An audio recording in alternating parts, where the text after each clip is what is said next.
नमस्कार. गीताच कोल्हापुरी तडक्यामध्ये आपलं खूप खूप स्वागत आहे. मी आज नाचणीच्या पिठाचे मोदक बनवणार आहे. ते नाचणीचं पीठ घेतलेलं आहे आणि 1 वाटी तांदळाचं पीठ घेतलेलं आहे. हेच पीठ चाळून घेतलेलं आहे मी. तर पाणी तापत ठेवलेलं आहे मी. तांदळाच्या पिठासारखंच याला उकड बनवून घेणार आहे. उकड काढून घेणार आहे. थोडंसं मीठ टाकते.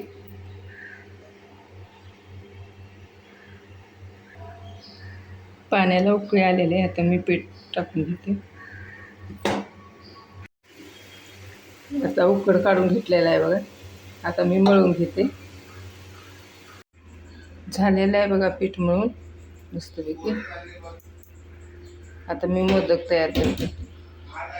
सारण पण तयार करून घेतलेलं आहे. मोदक उकडत ठेवलेले आहेत बघा. ते साच्यात मोदक बनवलेले आहेत. मस्त असा कलर छान आहे. नाचणीचे मोदक तयार झालेले आहेत बघा. कशी वाटली रेसिपी ती नक्की सांगा. व्हिडिओ आवडला असला तर लाईक करा, शेअर करा, कमेंट करा. धन्यवाद.